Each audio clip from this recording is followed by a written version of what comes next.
Bonjour, hello, and welcome to the 8th session in the New Economy series, created in partnership between the Canada School of Public Service and the Centre for International Governance and Innovation. My name is Jean Pratt. I'm going to be the moderator for our discussion today. I'm the Senior Deputy Commissioner at the Competition Bureau, which is an independent law enforcement agency that administers and enforces the Competition Act. My day job involves overseeing a dedicated team of public servants who investigate anti-competitive conduct and mergers in order to ensure that Canadians don't pay higher prices or have fewer or lower quality options. Our discussion today relates to a topic that my colleagues and I are grappling with in our day-to-day work, the challenges and opportunities of the dynamic data-driven economy. While this was an important topic before the pandemic, the acceleration in adoption of digital during the pandemic makes it even more topical than ever. But before we begin our discussion, just a few administrative points. La traduction simultanée est offerte dans la langue de votre choix par l'entremise de portail. Des directives à cet effet, de même que le texte des exposés d'aujourd'hui, vous ont été envoyés en même temps que le lien vers la web diffusion. Simultaneous translation is offered in the language of your choice. You can find instructions to access the translation services in the email that was sent to you following your registration for the event. We will have a question and answer period for the final 30 minutes of the event, and you can submit your questions at any time during the event by clicking on the person raising their hand in the corner of your screen. Now, with that out of the way, on to our discussion. I just want to set a little bit of context before we turn over to our panel of experts. Digital markets have fostered disruptive innovation that has fundamentally changed numerous industries and how consumers interact and participate, not only in the economy, but also as members of society. Much of the disruption has stimulated competition and innovation among market participants as they try to use data and technology to build a better choice at a lower price and improve information for consumers to make a more informed choice. At the same time, there are attributes of digital markets that can magnify competition issues. When conditions are right, there can be a tendency for these markets to be controlled by a single firm or a small group of firms. In the competition world, we call this tipping, and it's most common where firms benefit from a combination of three things: strong network effects, economies of scale and scope, and access to large volumes of data. So what do we mean by network effects? Well, they exist when the value or benefit to a particular user depends on the number of other users. Where network effects are strong, markets can get concentrated, as users are likely to experience greater value with more users.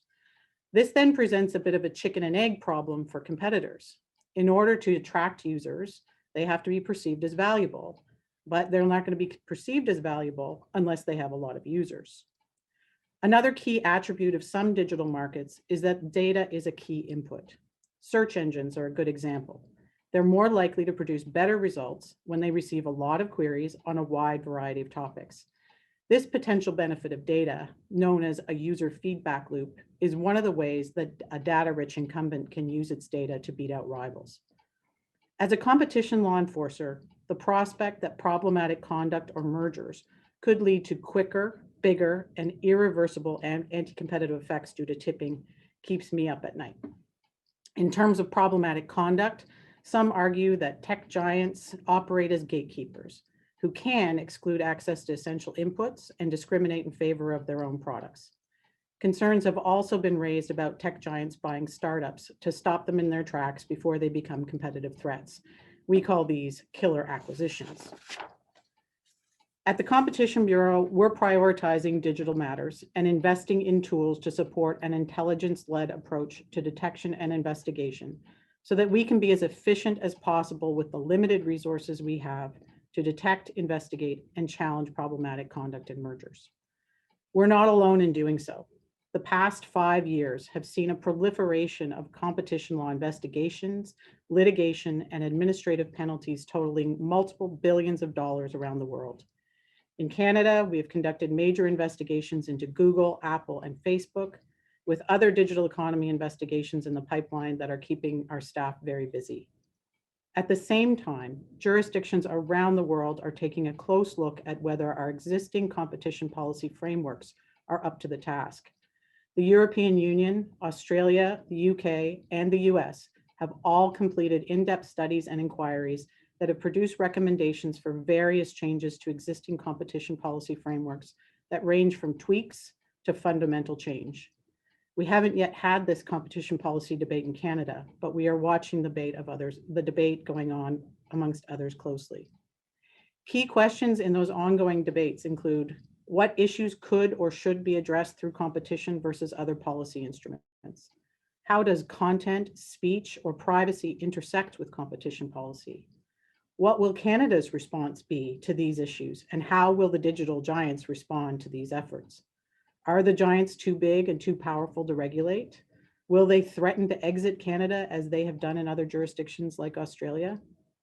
Well, as you can hear, there's a lot of questions and I have no answers, which is why I'm very happy to introduce the three experts that all bring deep and unique perspectives to the discussion. First, we have Professor Christopher Yu.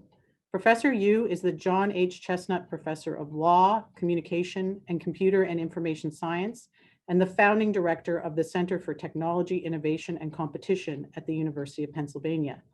His current research projects include comparing the US, European, and Chinese responses to antitrust liability for high-tech platforms. Welcome, Professor Yu. Next, please welcome Taylor Owen. He's an associate professor at McGill and host of Big Tech with Taylor Owen.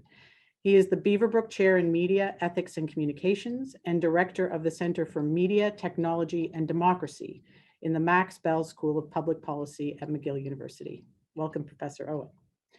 Last, but certainly not least, is Canadian competition law expert Melanie Aitken.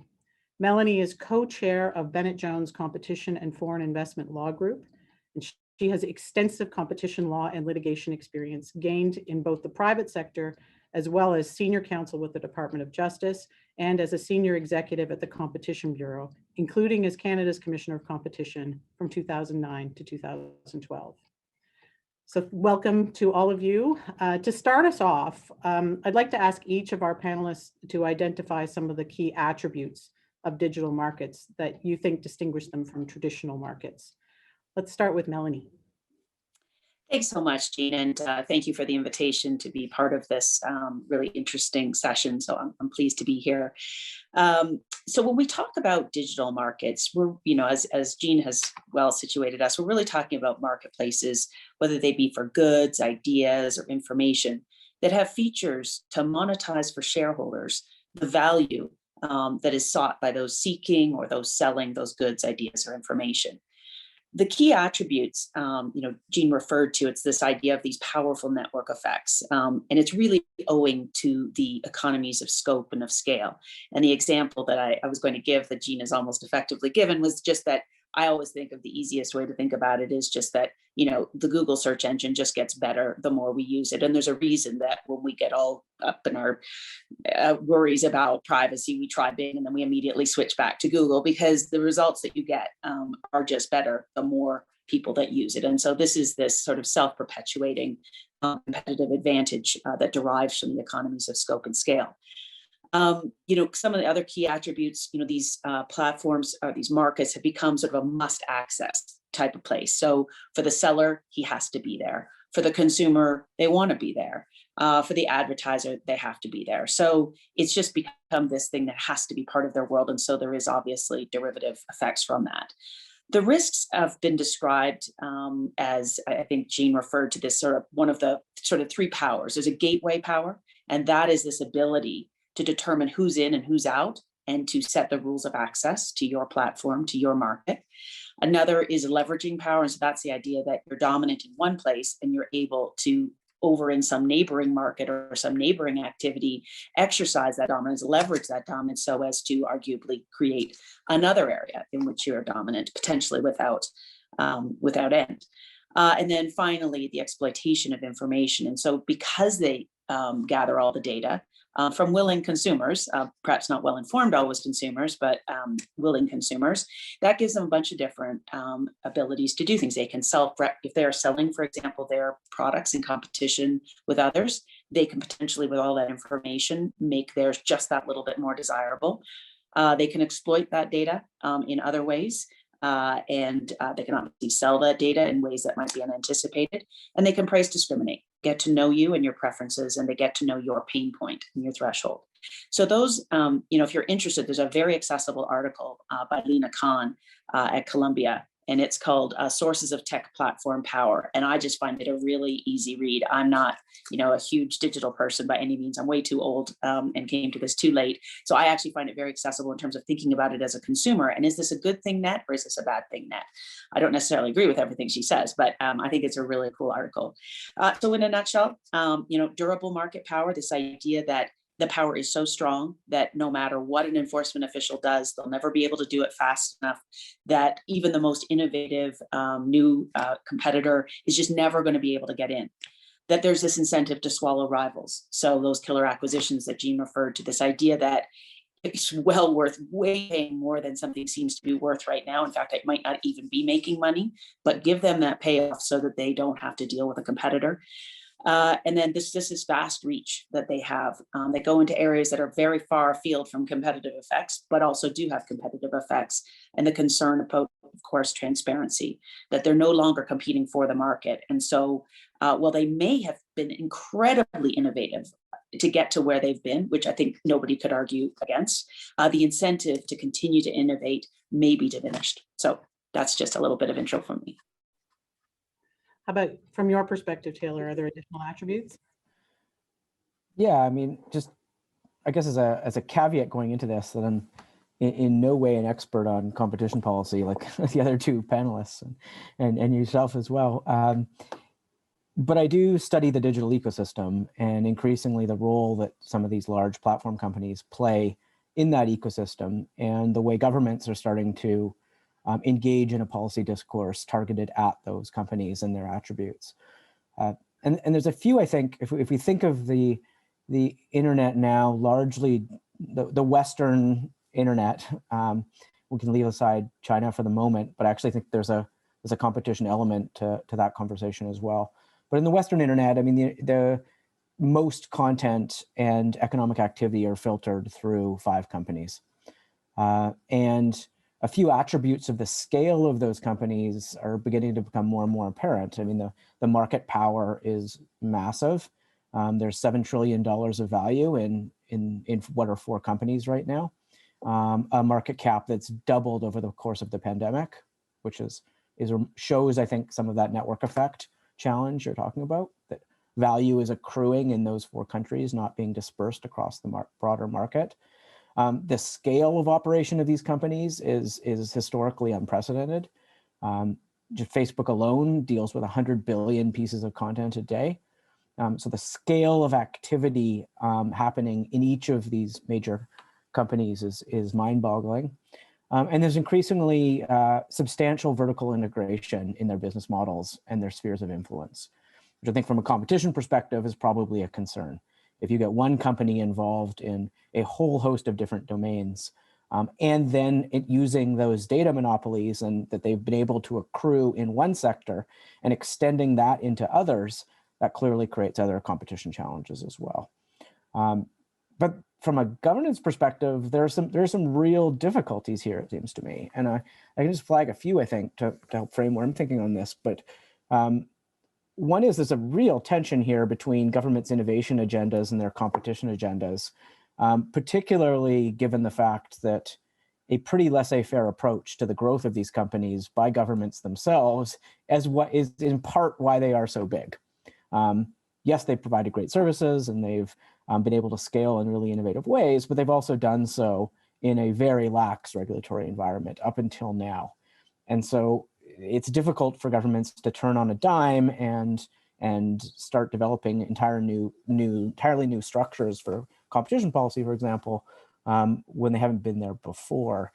A second is that, and this is kind of a conceptual challenge here, I think that the discourse consistently falls into, is that the market dominance of each of these companies is very different for each of them. It's difficult to talk about them as even though we think of big tech or platform companies as one thing, the way in which they influence markets is very different across them. So Amazon controls a market, has a fair degree of dominance in online selling. Google controls search, access to the advertising that sits around search. Apple controls the App Store and charges rents on the access to the App Store. Facebook has a relative monopoly over our social graph and is able to buy competitors and has been ruthless at buying competitors before they become profitable, like you mentioned. And these are all very different domains and problems. And so I think we need a policy solution that can address those quite different things, while also talking about this digital phenomena as having some core attributes that we might find worrying. And just the final one is that, and again, people here will know way more about this than I do, but it just feels like the toolkit and the language of competition policy that's been used and evolved over 50 years isn't necessarily aligned with some of these attributes. And even just, I mean, obviously the consumer harm conception is just not easily applicable to free services. And we might need to broaden that conversation as well. So I'll leave it there, but look forward to learning from the others more than speaking. And Professor Yu, I think you'll have something to say on the attributes of digital markets for sure. You've studied them quite extensively.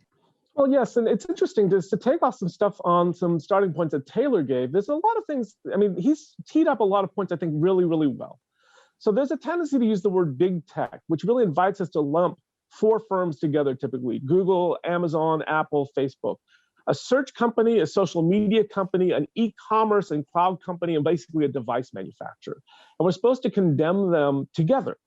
Well, Taylor's put it really well. These are different, radically different companies, and they have different attributes. It's sort of like you mentioned vertical integration. We used to think it was really bad. What we've learned is it's contextual. Sometimes it's good, sometimes it's bad. And what we really need is a more nuanced and empirically based assessment to really sort these things out. So as both Jean and Melanie have mentioned, a big issue here is network effects. This is an idea that goes back to, there's a great mention of in AT&T's 1908 annual report. I mean, this is something that's been well recognized about about network industries. But the idea that big is always better infinitely, we have a name for them in fraud and enforcement. Those are called pyramid schemes, which is that you can actually continue to grow and grow and grow forever. In fact, there's points of diminishing returns, and the idea that every connection is equally valuable, just keep adding them, is not going to be true.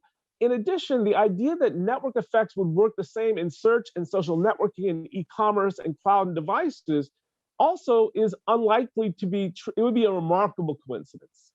But we see, for example, in some of the US debate, and I'm thinking now about the House staff report issued by Representative Cicilline, they say, here's some bad conduct by Google, Apple, Facebook, and Amazon.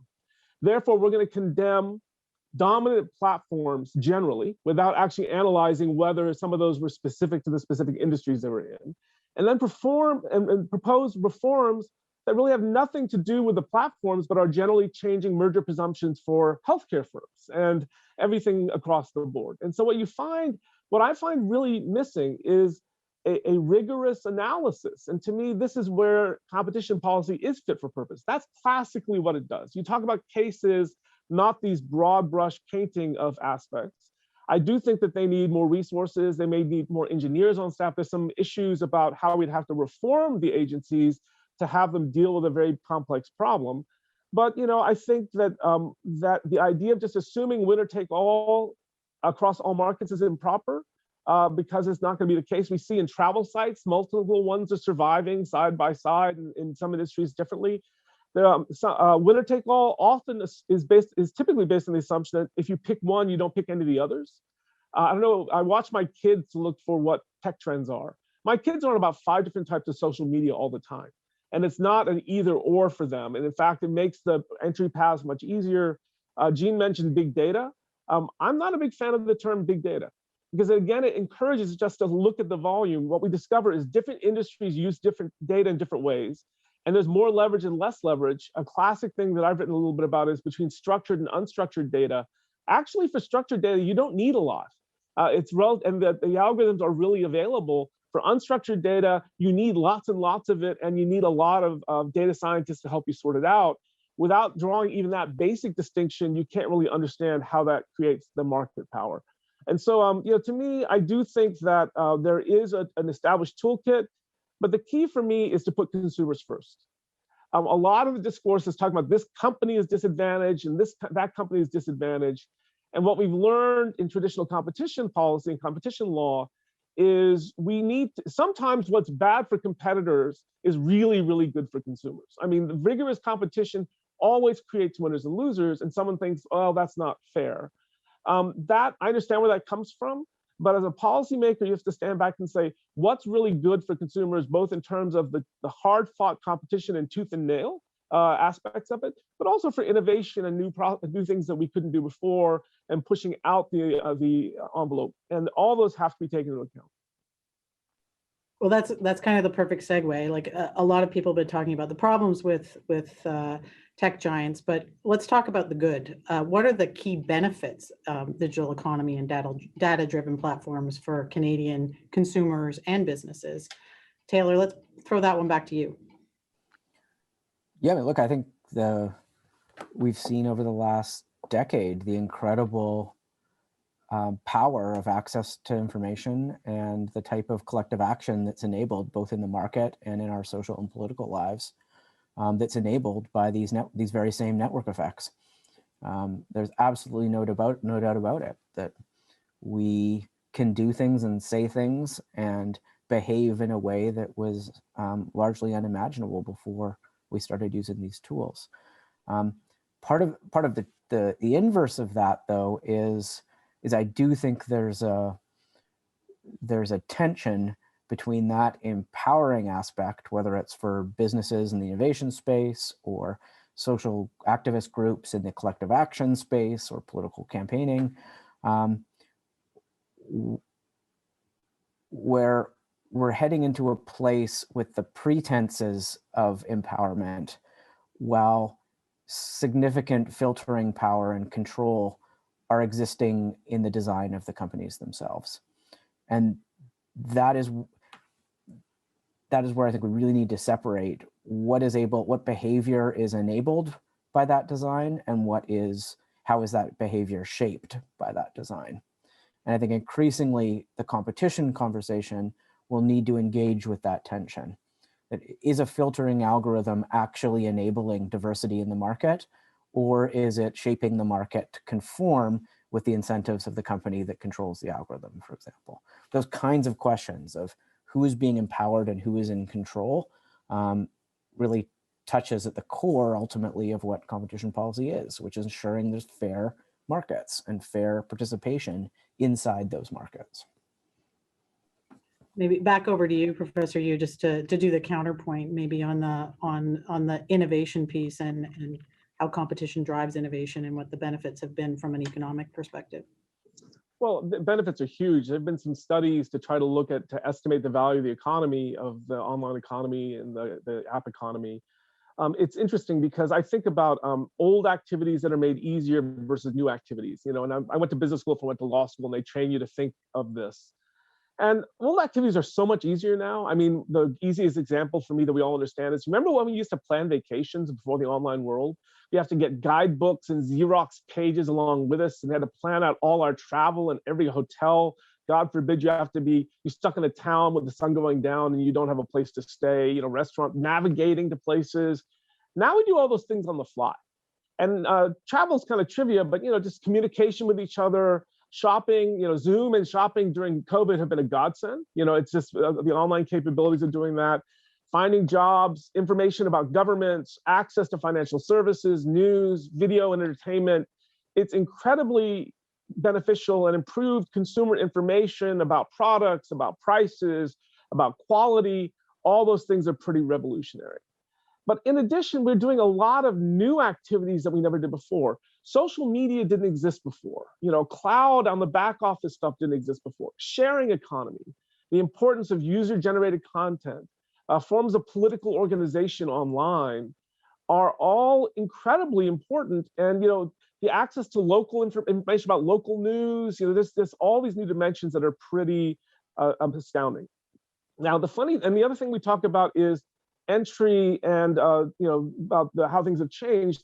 You know, I do want to go to perspective. You know, when I started teaching back in 1999, the big problem that we had in antitrust law in the US was the pending merger of America Online and Time Warner.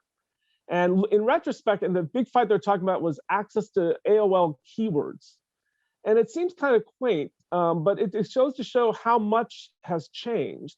At that moment, Amazon was a 5-year-old company, Google was a 1-year-old, and PayPal were 1-year-old.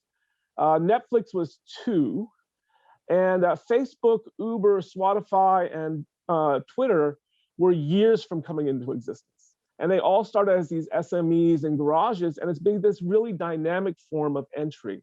And so what we find is, I often teach classes by showing what the top 10 companies were by market capitalization in 1995. And the companies are typically about 100 years old at that point. I mean, they're really, really old. And to get to be one of the leading companies in the world, it took decades.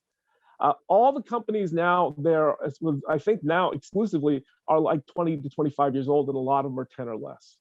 And what we see is this really dynamic vision. Now, that's not to say there can't be problems. There can. And we have to have tools that are practically designed to deal with that. But we have to make sure that we don't kill the innovation driver. So one of the comments that Melanie made, which I really love to zero in on, is the idea of must-have content or must-have platforms or things. When the must-have platform of, say, Netflix for a video distributor is something that really came around in their revolution fairly recently, what you see is now a huge number of competitors going into that space. And in fact, a lot of different, whether it's Hulu or Disney Plus or HBO Plus, it's incredibly diversified.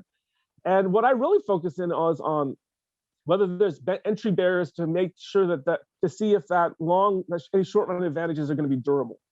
And we can actually do an analysis and make sure that we take a dynamic analysis and not an overly static one.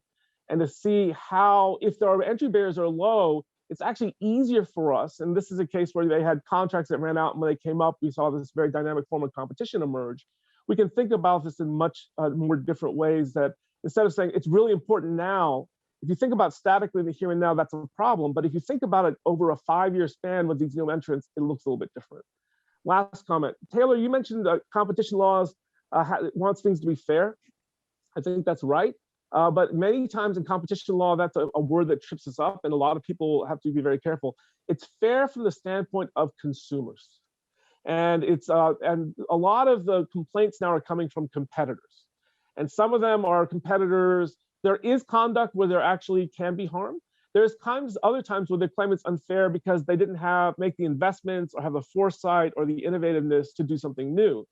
And we need a set of tools that separates those two into different piles. Because if we don't do that right, we're going to penalize a lot of firms for doing exactly the kind of pro-consumer, pro-innovative conduct that we want, thinking that, but because it's disadvantaged one of their competitors who didn't make the same moves.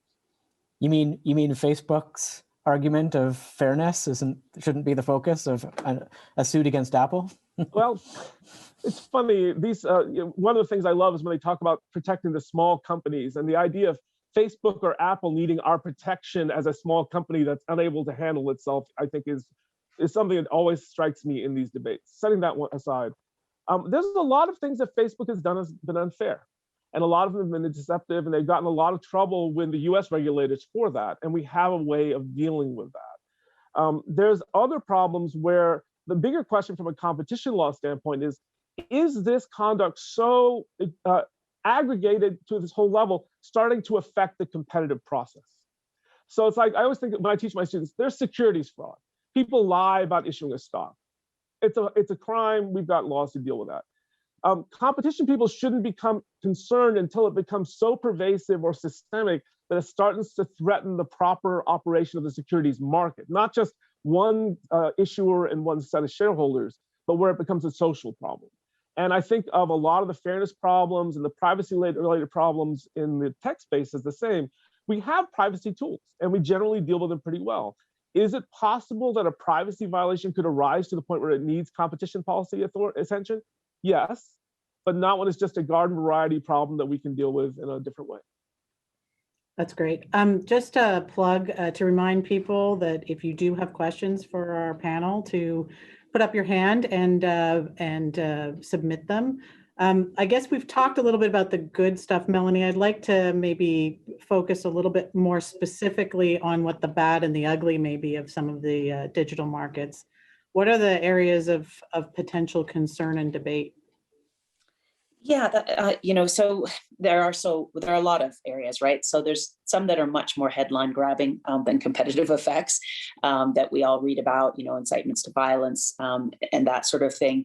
I must say, that said, antitrust lawyers are enjoying an unusual and unfamiliar celebrity in these days, particularly in the run up to the U.S. election and in the debate generally.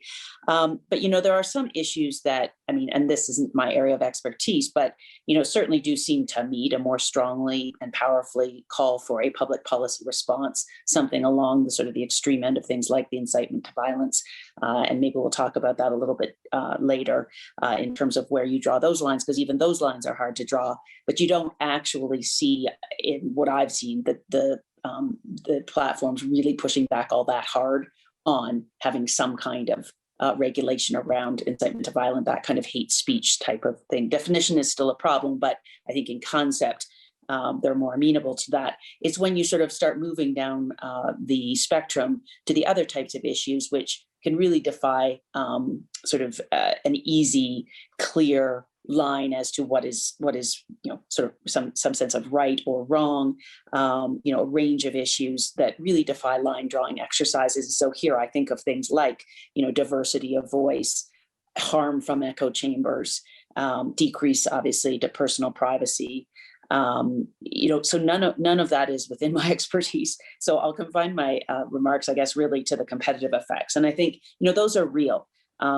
Whether they're ones which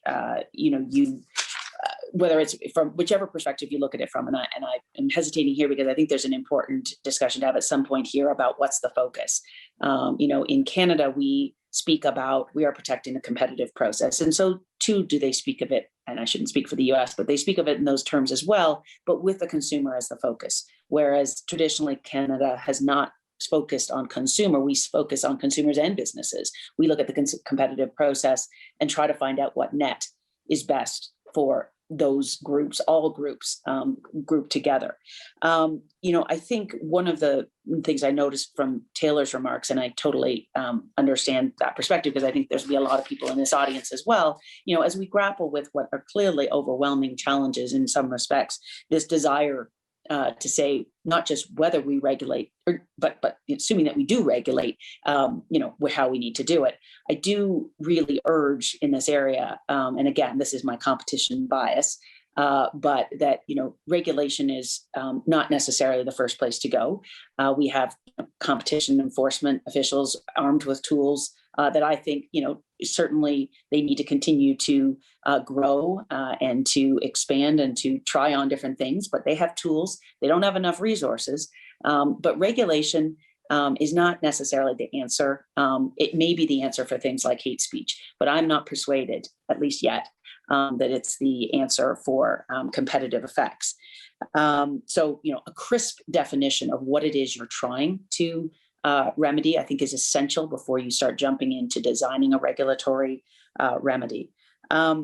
So, in some, I guess, though, back to your question, Jean, what are some of the potential concerns on the competitive side? We've started to talk about them. It's a diminution of innovation spirit. It's stalling productivity as a result. It's the killer acquisitions, which could in turn increase the price. And we all feel that prices have come down. And our access and the time frame within which we can achieve things and the range of choice we have in terms of our purchasing or our searching for information are just, again, as Taylor said, unimaginable previously. Like, just imagine the pandemic without what we have now, just how different your experience of what was already a horrible experience, how much more horrible it might have been and how much more isolating it might have been. But so obviously, it could ultimately increase price if you don't have people nipping at the heels of those providing these valuable marketplaces for ideas and information and goods. Therefore, likewise, a corollary, it could decrease choice. It could increase the opportunity for price discrimination. It could decrease informed consumer decision-making.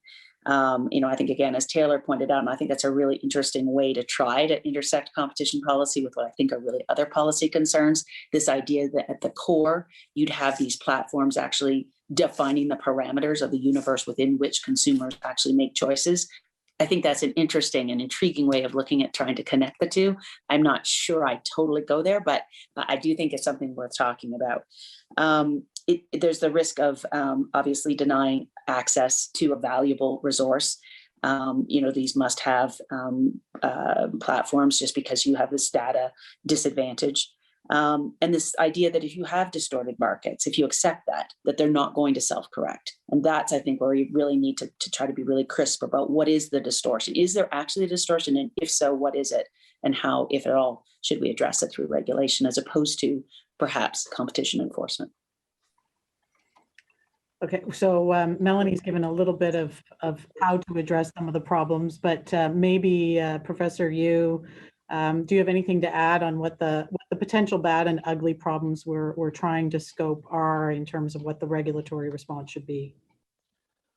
There are some interesting problems. And the thing that I want to really emphasize is we have to have a good understanding of the problems to be able to understand how to fix them. I mean, it's the remedy has to be tailored to the nature of the problem, and we have to understand, is this a stomp on the brakes? Is it a tap on the brakes? Is it a turn of the wheel to steer?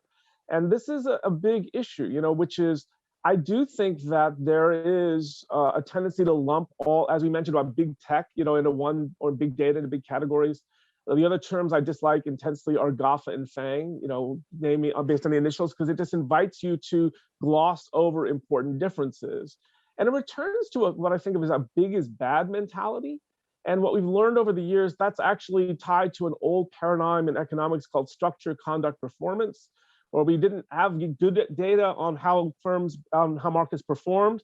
And we didn't really understand how it tied to conduct. So we just analyzed market structure and see if there was a big firm, and we inferred that would lead to bad conduct and performance. And we've learned that's been largely debunked, in economics for at least, I guess, 30 years.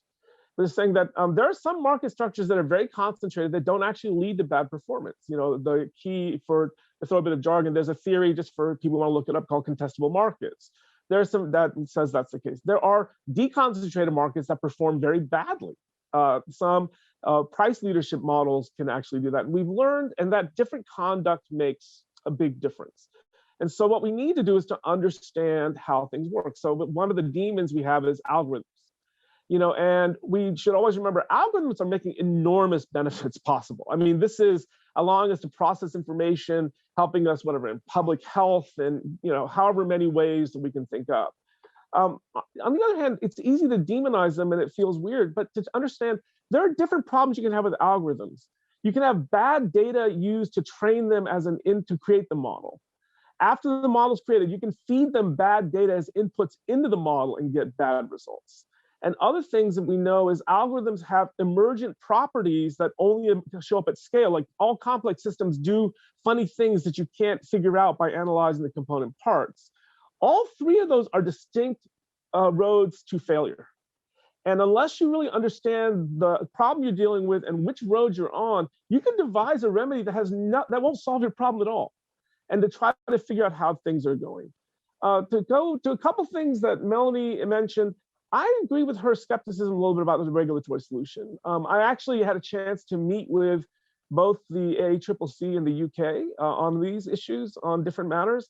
And I remember I had this moment, they both did an analysis in calling for regulation. I asked them at the ACCC, doesn't that mean if you failed the conventional competition law standard? Because otherwise you'd just be bringing a case. And they kind of said, yeah, we were kind of hoping no one would notice that.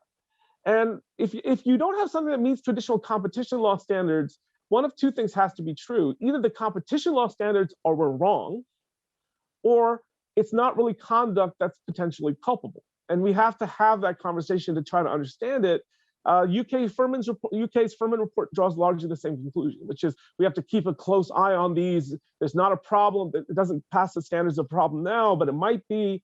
Again, it's sort of one of those things where if they haven't shown a demonstrated harm to consumers at that point, it's an interesting problem.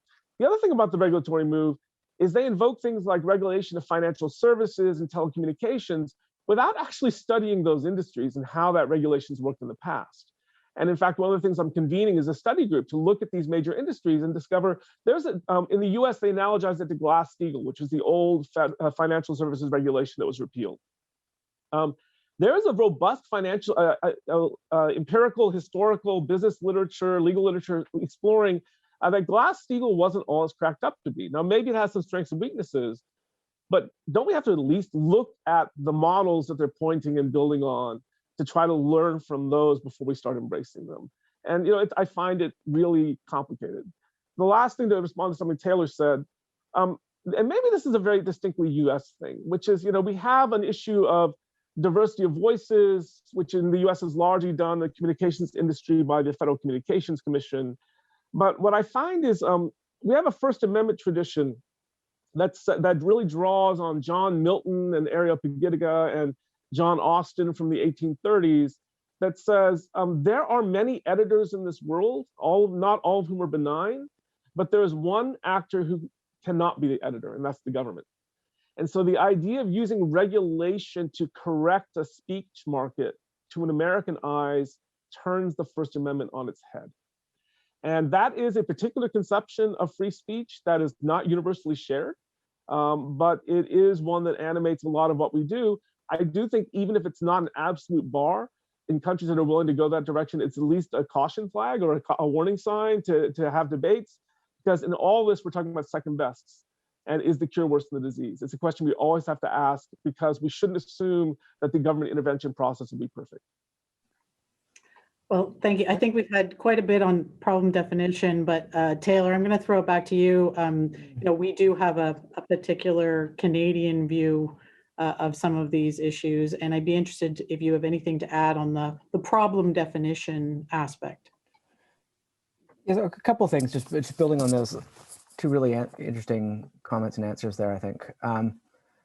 One, just on the speech issue, it shows the complexity of trying to govern nationally, ultimately globalized technologies and companies.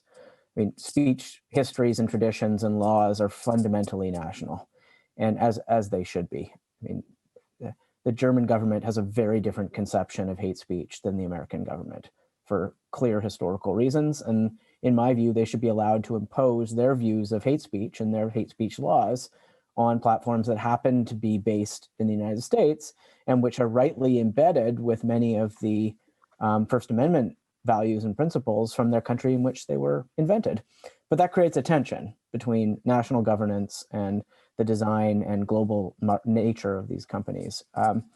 But the other challenge I think the space really faces, and the second we get into the regulation conversation, it becomes really clear, is that these companies touch on so many potential regulatory tools and governance tools that you often have to, governments need to make a decision on which tools they're going to use to address which particular harms. And often there's choices and potential overlap.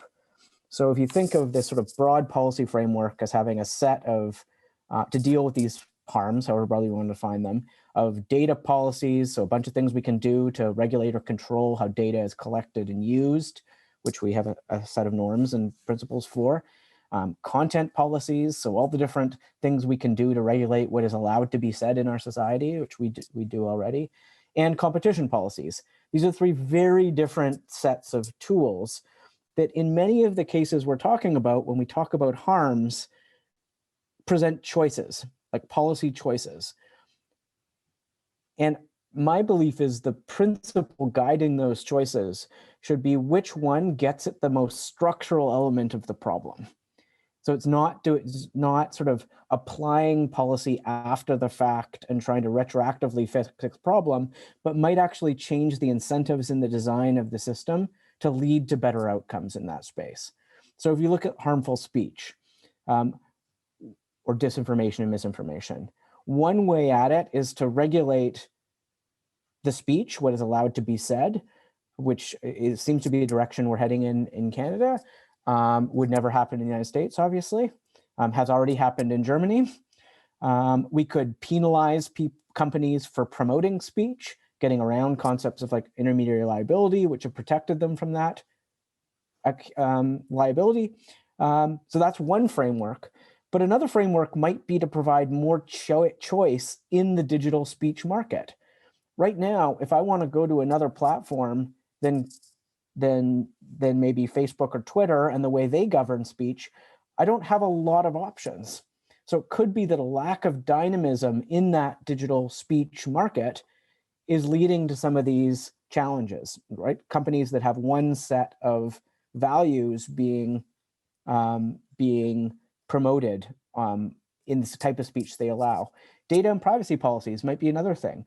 Either we break up the companies who have large monopolies of data, which would be sort of a competition policy approach, or we develop better privacy laws and hope that that solves that problem. It's the same thing, I think, in the innovation space, where if we think there's a lack of innovation in the digital economy in Canada, we could fund and scale and incentivize Canadian companies to compete against the globally dominant firms. Or we could, which would be sort of an innovation policy entry point, or we could take a competition frame and either review or restrict mergers and acquisitions of Canadian companies by those foreign firms. Those are two very different ways of supporting that same policy outcome. So I don't know if that confused it or focused it, but I think part of the challenge here is that these companies touch on so many aspects of our society and on so many governance tools we have open to us. Governments need to figure out what their entry point is to each particular harm they might be concerned about. That's a great question. I'm going to morph one of our questions from our audience into a question that I had for the panel. So what one of our public servants asked, what debates can we realistically have in Canada? To what degree are outcomes shaped by the American competition and antitrust context? And I guess adding on to that, what are the areas of potential change in competition and consumer policy that can be considered and debated for Canadian consumers and businesses? Are changes to competition law on their own enough? What about the adequacy of privacy, speech, content, and access to justice, among others? So I'm going to turn that to you, Melanie, first to hear your pitch on what we should do about all this. Well, there's a lot of really good questions in there. I think maybe I'll just grab onto one of them. I mean, some of the debate, obviously, it does get shaped by the bigger and next door neighbor, what's being talked about in the US, and of course, always much more pro-regulatory or comfort with regulatory European Commission. So, in terms of, the very public and kind of front page stuff, as Christopher referred to, there was this report that came out, the Cicilline report, which and some other initiatives during the U.S. election, like some of the proposals from Senator Klobuchar and others, that kind of capture the public imagination a little bit in terms of they sound like they're really great ideas, and of course it's really important not to dismiss or suggest that there hasn't been a lot of thinking when going into it before they're soundbited, but really important to think about what are the pros and the cons of those. So 3 proposals to intervene. First, break them up. So it really surfaced during the U.S. election, a lot of talk about this. It's not a clearly defined idea, but it would involve some kind of forced separation of the businesses. And the idea is that, carved into distinct lines of business. So just to take Amazon, carve away their cloud, carve away their hosting of third parties selling their goods, and carve away their own selling of their own goods. So, carve them up into these different businesses, and that somehow the power, like that gateway in particular, that power and that ability to leverage the information, those would be either removed or attenuated to some considerable extent. And so stripped of the value that is really derived from the complementary nature of those lines of business, the theory is that the incentives to self-preference, et cetera, would disappear.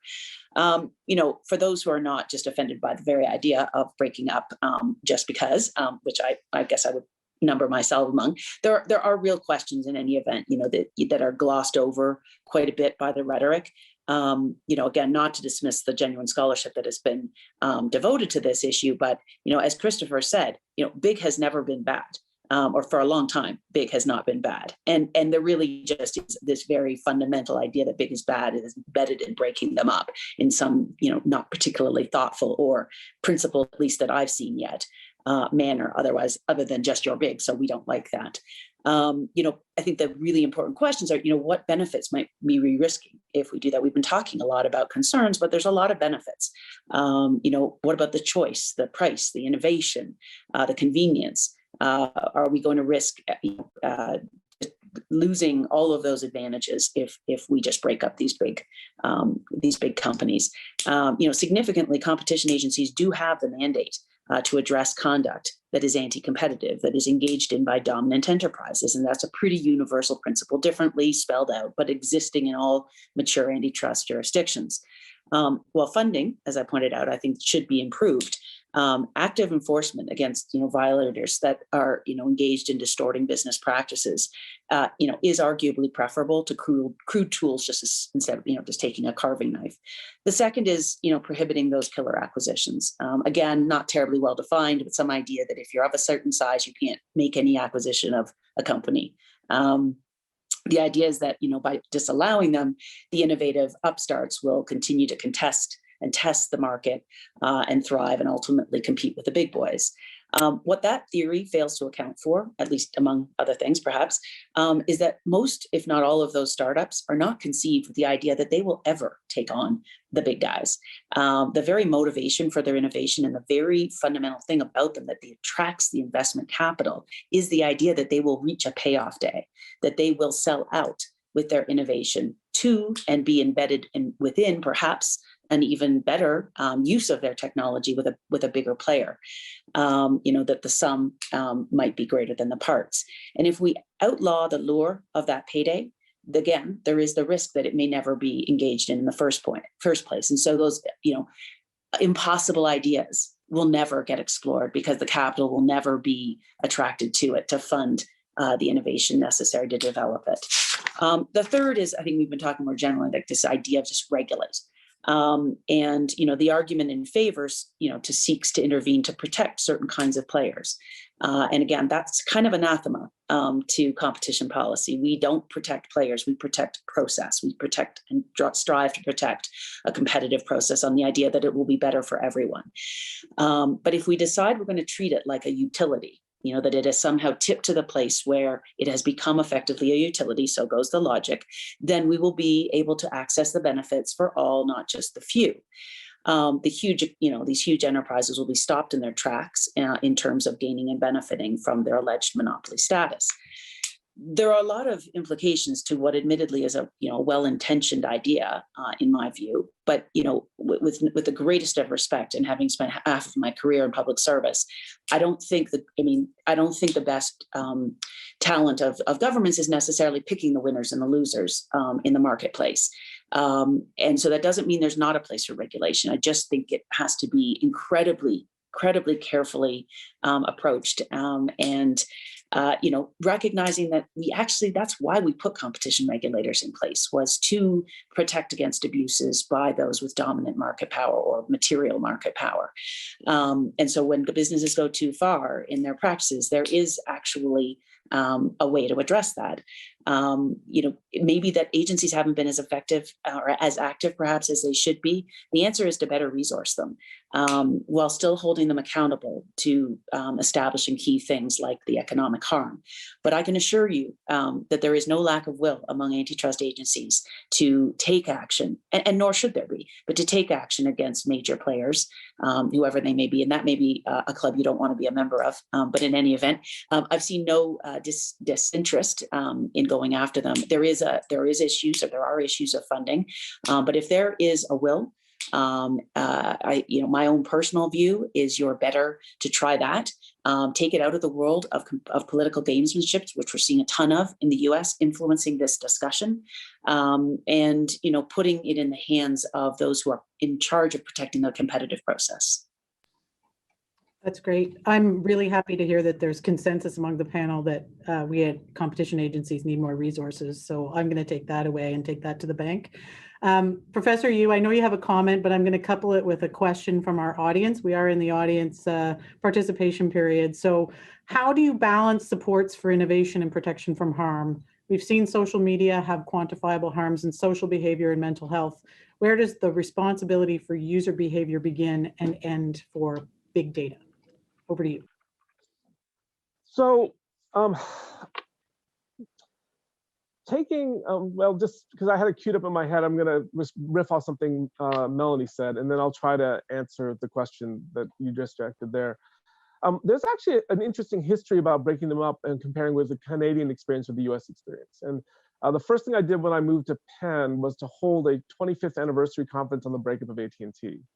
And a professor there named Ellie Noam from Columbia actually did an empirical study to compare the performance of Bell Canada to AT&T. And it turns out Bell Canada was never broken up, and it did just as well as AT&T. Now, I know not everyone's a fan of every company and all this, but my point is, this is exactly the kind of study we need to think about structural remedies, which is people grab for them. They're very rarely used. There is actually literature studying what it actually had an impact. One of the great things that Melanie said is they're hoping by breaking up, let's say, Amazon, you'd avoid self-preferencing. Actually, there's a wonderful short article by my colleague Herb Hovenkamp, who's probably the most senior, respected antitrust scholar there is in the US. And he says, actually, self-preferencing on Amazon is really, really good. If you look at, say, an example he pointed to is batteries. They're dominated by Eveready and Duracell, and the margins, the price cost margins are huge. I mean, and the private label brands by Amazon are undercutting those prices and making them more competitive.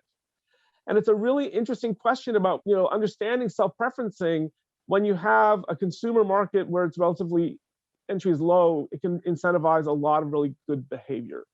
The other thing about killer acquisitions, I agree with what she said.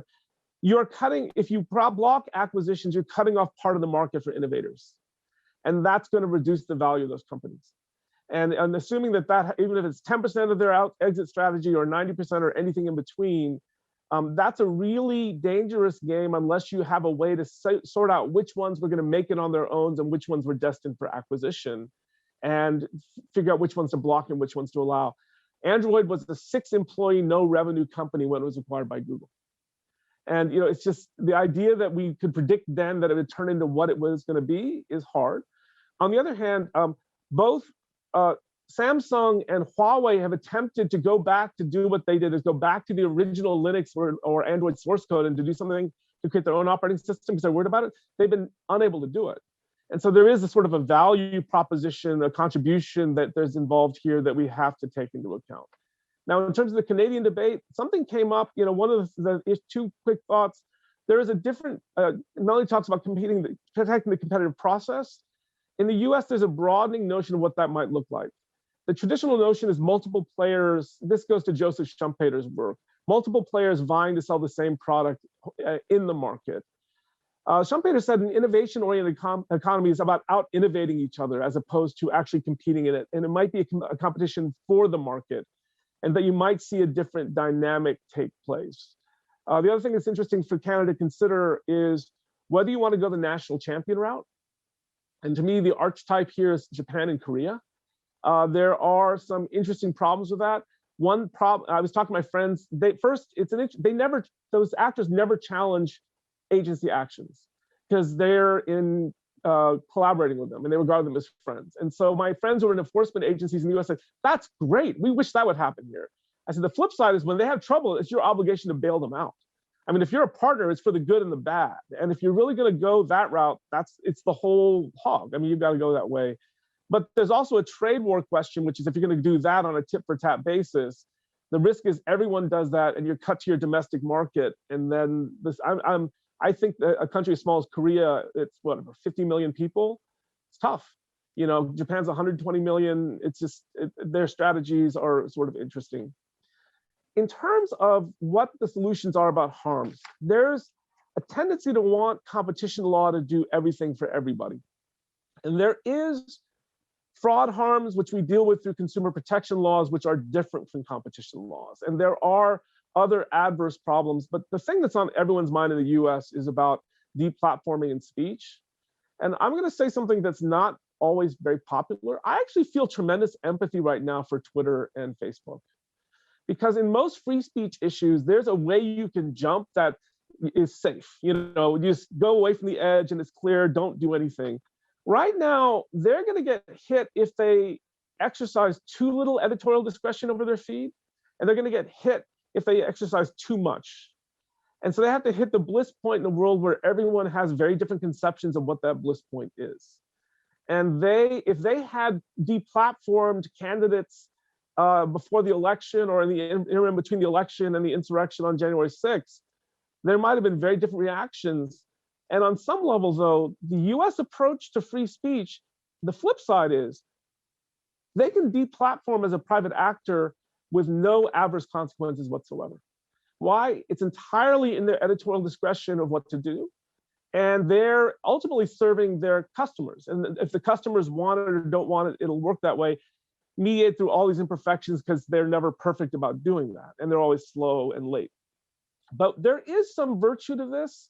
And I do feel, though, when it comes to speech markets, unless you have a strong, robust notion of what that idealized version of the speech market is, you're going to be forcing people to do things they don't want to do, which puts you smack in the face of the notion we have of liberal theory, which is trying to empower people to do what they want to do and say, oh, that's what you want to do, but that's not quite right. That's a tough move. And that's one of the reasons the US has always taken the move it has. It raises such an interesting point, just to jump in there, that is the real competition problem not government in the speech space in the US, not government regulation or even what Twitter and Facebook have done, but rather AWS's deplatforming of Parler, which was, like it or not, providing a very different value proposition over speech rules and a legitimate competitor to the way Twitter was deciding to moderate speech. And perhaps having a dozen of these would allow for the market to provide choice to consumers over what kind of speech rules they wanted to participate in, or spaces of the digital they wanted to participate in. I mean, I think there's a parallel move happening amongst the big platforms, which some people call content cartels, where they're essentially colluding with each other over how to make some of these controversial speech decisions, so that they can act as a pact. And there's some risk there too, I think, from a market perspective. And if the problem is collusion, we should go after the collusion. And that's one thing that antitrust competition regulators have down pat. If that's the problem, we go after that problem. What's interesting to me is Amazon, from our standpoint, shouldn't have to do business, and if it reflects on them with whoever they want. Yeah. Parler was down just a matter of weeks, and they found another cloud service provider who is willing to support them. And if they're out of step, this is the way you bolster competition in a space that, frankly, probably could use a little bit more competition. And maybe they go, and so the notion is, if they have options, the idea this would cause structural harm to this market goes down. There's a much more vibrant set on the communications literature, because I'm also a member of the Annenberg, which is, sometimes truth doesn't always out. There's a wonderful study by Kathleen Hall Jameson, who is the former dean and now the head of the Annenberg Public Policy Center, that the best salve to fake speech, biased speech, is not the truth, but it's equally biased speech in the other direction, and then net it out. And empirically, if that's true, that's a terrifying idea, but it actually might be. And so that's something that's well beyond our ability in competition law to redress, because that's sort of the general populace's inability to process information properly, and all, and we've had a lot of faith in the robustness of individuals to do that, and the whole system is based on that. That's why we have elections, right? And if that's not true, that's going to require a pretty strong normative theory to actually figure out what to do. Yeah. I want to make sure it's a fascinating discussion. We're going to run out of time. I want to make sure we get to some of the audience questions, and there is still time to submit questions, so please feel free to do that. There is a question that's come in. The pro-consumer stance versus pro-competitor really resonates with me. What are your thoughts on basic remuneration? For example, it is currently difficult for artists, as one example, to earn a half-decent wage from their work, while consumers now benefit from basically an endless stream of free content. Is it possible to balance the interests of both consumer and smaller producers of content? Who wants to take that one? I feel like you're looking at me. Oh, good. You go for it, Christopher. You've He's been looking at all of us because we're looking straight ahead. So I've actually written, there's an economics on this. And basically, it's not free content, it's advertising supported content. And advertising markets have their own bias. And believe it or not, when I started teaching 22 years ago, I started writing about the broadcast television industry in ways that seem remarkably quaint right now because it's just not that big a deal. But there's a huge literature. And advertising supported industries are biased. They underfund content. They do a lot of different things. And so one of the things you see newspaper after newspaper try to put up paywalls. And when you think that there are a handful of newspapers in the US who succeeded, the most significant of which is probably the Wall Street Journal. And it's a really interesting idea of to try to wean.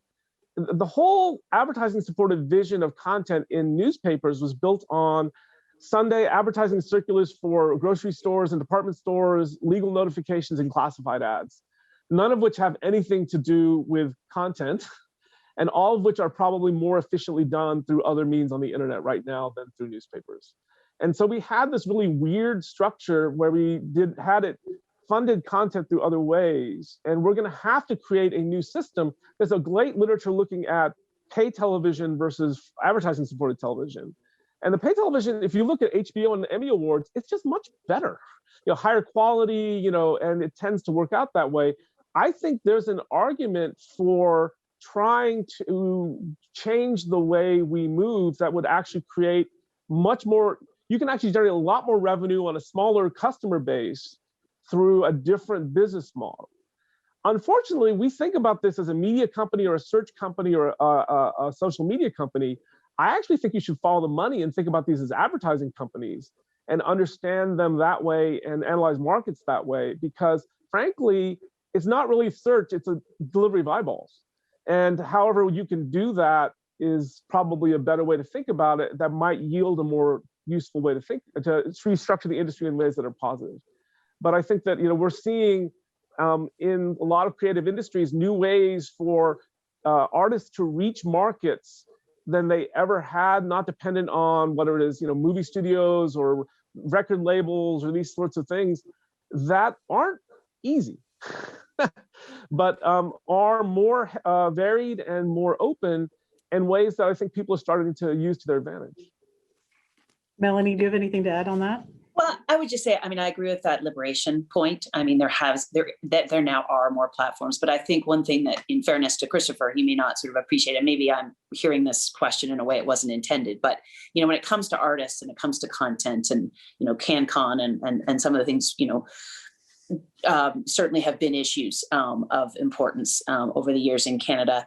I think the really useful thing is to take what Christopher tells us and understand that as your basis. So follow the money, figure it out. And then to the extent you have a policy goal that conflicts with that or just doesn't fit into it, that's perfectly legitimate to impose it. I personally don't believe it. I think that demand should drive the production of content, but that's just my view. That's not a lot of Canadians' views. And to the extent there is a political desire to make that space for those artists and for that content, that's perfectly legitimate. Just design it in a way that appreciates what you're dealing with as your starting point so that you accommodate and you actually achieve the goals that you're striving to achieve. That's great. Yeah. There's a bit of a related question, maybe about the interface in our economy about industrial policy versus competition policy. If this is another question from our audience, if the digital market is increasingly picking a single or small number of winners, how should Canadian policymakers be thinking about supports for startups and helping businesses compete on a global stage? Do you want to start us off, Melanie? Well, sure. I probably won't do the question justice, but I think, yes, we are small, but if we pick surgically the areas that we can devote, innovative support to, and we do it, we're never going to get it right all the time, but to the extent we try to surgically do it in the places where we think we have the greatest potential advantage, then, how can that not be good for everyone? It's not to drive national champions, not at all, but rather to fund innovation that can then find its way so that it fits into some perhaps broader use or broader industry or whatever application that makes it extra valuable. So that wasn't much of an answer. I guess I would suggest that we don't throw our hands up and say, well, I guess we're out. because everybody's bigger. I think we still do it, but we try to find our really special areas where we're really good at and try to support those and to do, real industrial policy. There's nothing fundamentally wrong with that. It's just, I think we want to do it with care. Taylor, you look like you have something to say. I guess this is another domain where, like the content, our broadcast policy, where we, as Melanie pointed out, we have a set of objectives that were built for a different industrial era. And we can debate whether we should have protectionist content policies in Canada or not. But it's pretty clear that the ones we have don't really apply to the digital ecosystem we now currently create and distribute and sell content in. So there's almost two positions there. Like, should we have this protectionist policy? And if we are going to do it, how do you do it in an intangible economy? And those often get conflated. And the same thing happens with industrial policy, that there is a question of to what degree we should preference Canadian actors in our economy. And then there's a question of how you do that if you want to in the current structure of the digital economy.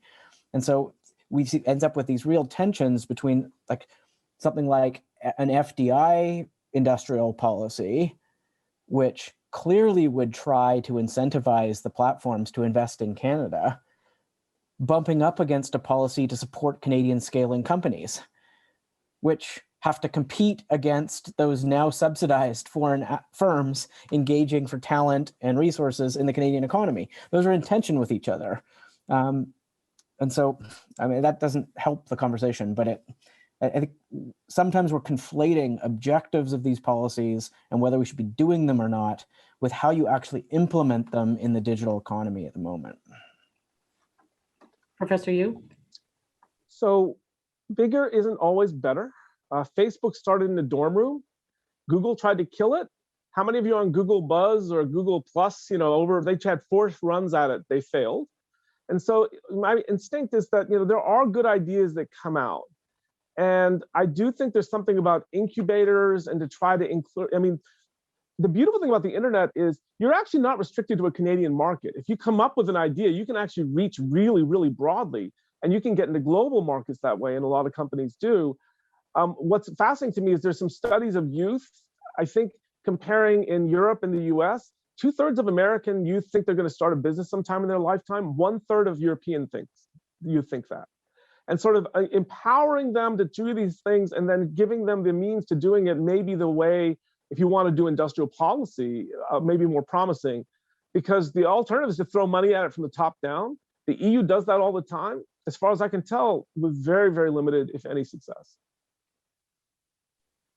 That's great. Well, we're running low on time. We've got about 3 minutes left. Maybe what I'll do is ask each of you for a last word before I thank you for that last word.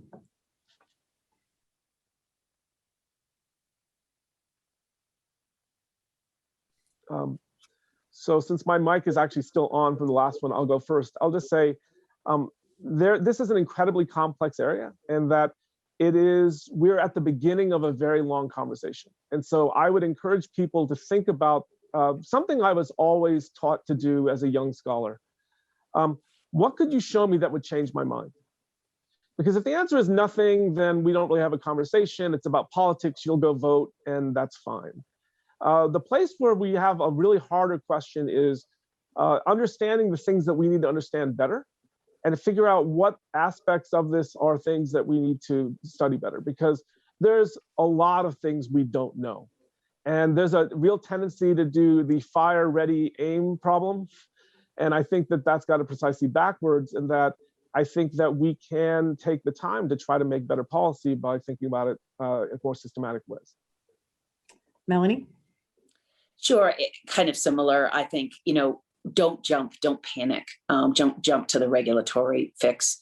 We're so blessed to have such an incredibly capable and competent public service that can study these issues. And, we're, I think, actually very open-minded. I've always admired that about Canada. We look to Australia, we look here, we look there. We don't just sort of blindly follow one tradition. And I think that we should preserve and protect that approach.